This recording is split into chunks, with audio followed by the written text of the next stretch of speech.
I'm sure you've heard the saying, no is a complete sentence whenever someone is trying to discuss the importance of boundaries and really honoring our time. And that's great.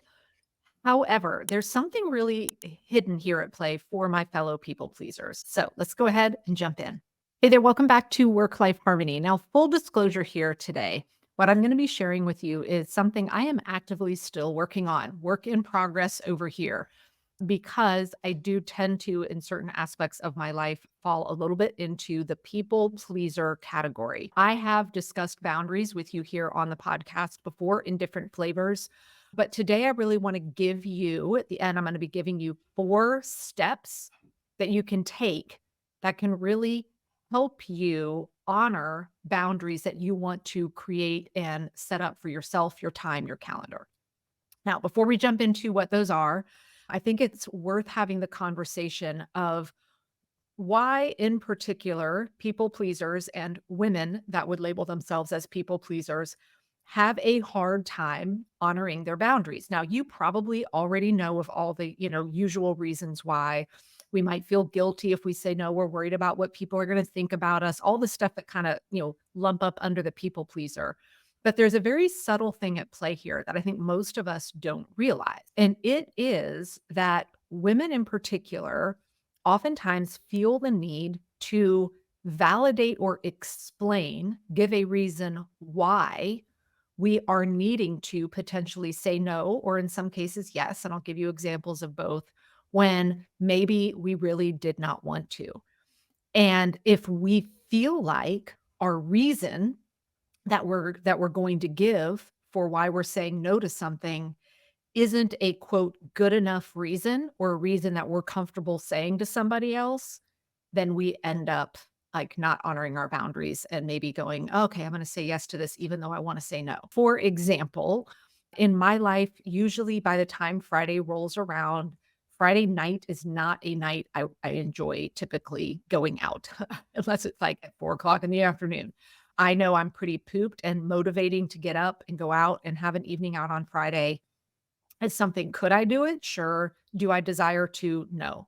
But if there were, let's say, someone extended an invitation to me and maybe it was for an event or was that to help someone out or something like that. And hey, it's Friday night, Megan, could you come? If I subconsciously think that I need to tell them why I'm saying no, and my answer is I would really rather just sit on my couch and watch a movie, I'm going to think, well, that's not a good enough reason to say no, right? So I'm going to end up saying yes. So oftentimes this is happening and you don't even realize it. Subconsciously, you're like, well, here's the reason why I want to say no. And they aren't going to think that's a good enough reason. Therefore, I'll say yes. Here's what we have got to understand: a boundary, your reasons for saying yes or no to things do not require an explanation. Your yes or no is a statement. It does not require all the reasons or justifications why. Think back again. I'm old enough that, I grew up when I still like getting things in the mail and people would send invitations in the mail, not on evites, not verbally or whatever. Even think back to a traditional wedding invitation, right? Usually in those, you're given an RSVP card. Or even if you were to send an invitation out on Evite today, when people log in, what does an RSVP section include? All it includes is a spot for you to check yes or no. RSVP cards don't say, and now provide your justification, but we feel like we need to. And so this ends up leading us down a path where we often are saying yes to things we don't want to, or in some cases saying no to things we might actually want to do. Now, why am I passionate about this? Why do I even come on and discuss boundaries here on the podcast? Well, the fact is, if you do not establish for yourself and then honor very clear boundaries about regarding your time, you will never have control of your calendar again. And having control of our calendar is something we absolutely need to have in order to live true work-life harmony. It is so important that boundaries is actually one of the 9 key components inside of the top framework. When we look at the pillar around time management, Boundaries is one of them, all right? Because without it, what will happen is everybody else is going to start making demands of us in our time. Our calendar gets out of control, and then we end up looking at our calendar and we do not like what we see, right? It does not feel very harmonious, joy-filled, etc. So let's dig into how this impacts our calendar a little bit. First, let's talk about when we feel like we end up saying yes to all the things that maybe we really don't want to say yes to. Perfect analogy is, let's say, I always like to use kind of money analogies because it's a little bit more tangible. Let's say that you were walking through the aisles of a Costco or a Target, right? You went in there with 3 things on your list. But then as you're walking through, you start seeing all sorts of other stuff and they end up in your cart, and you go check out and you spend way more money than what you thought you were going to when you walked in there. Well, now maybe a week later, something presents itself that is something you would really want to make a financial investment in. But guess what? You spent all your money last week at Target. So now you have nothing left, right? So maybe you filled, in this situation, spent all your money on things you're kind of going, oh, I would have rather have done this instead. Well, this is what happens when we just say yes, yes, yes to our time and our calendar, is we end up filling it with all sorts of things that maybe we really didn't want to spend our time on.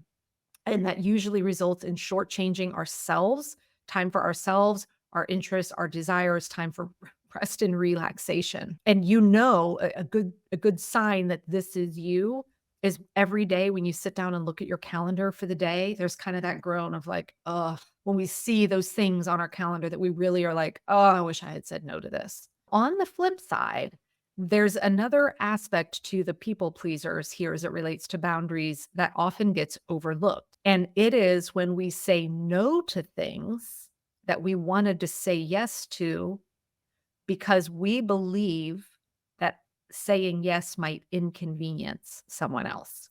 And remember at the beginning of this, I said I'm still a work in progress. This is an area I am a work in progress on. It is my number one boundary I am working on for myself this year. So maybe an invitation comes in for something I really would like to do, but I know if I say yes, if I see that this is now going to require me to ask for help from someone else or feel that I might inconvenience someone else, then I might say no. And so there is times when you would like to see your calendar full of some things that you love, but you're always saying no because you're that people pleaser that does not want to inconvenience others. Right? So that's the sneaky one. It's obvious on the people who say yes, and we fill up our calendar because we're people pleasers and just want to, make everybody like us.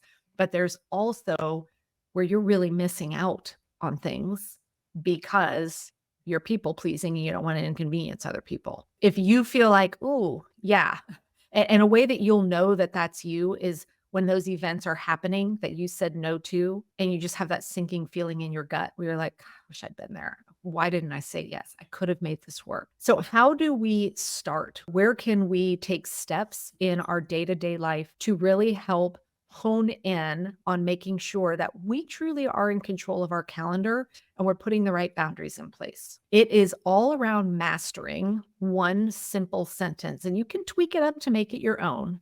But here is the sentence: let me check my calendar and get back to you.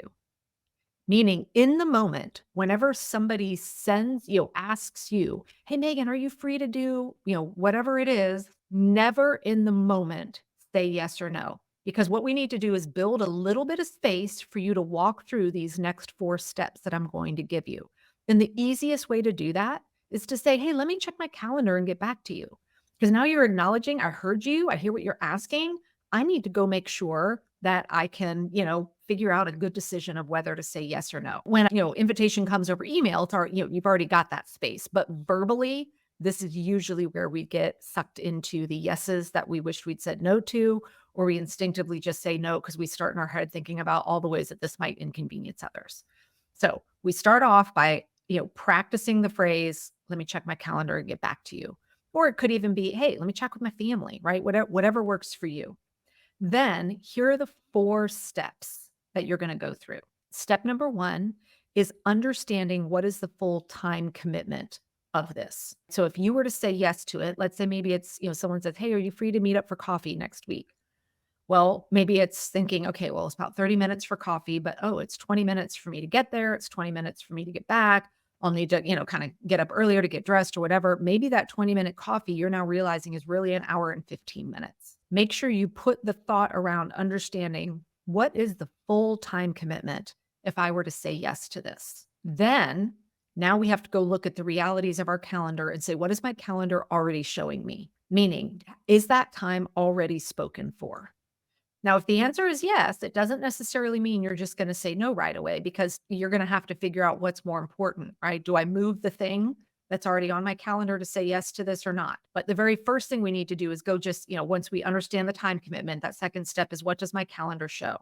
Now, your calendar might show that it's absolutely impossible. Maybe you're out of town on a vacation and you can right away say, nope, can't do it. I'm not even here. It's not physically possible. But we need to go look at our calendars to see what is my calendar showing me? And here are some things that we're looking for if it's not an obvious physically impossible.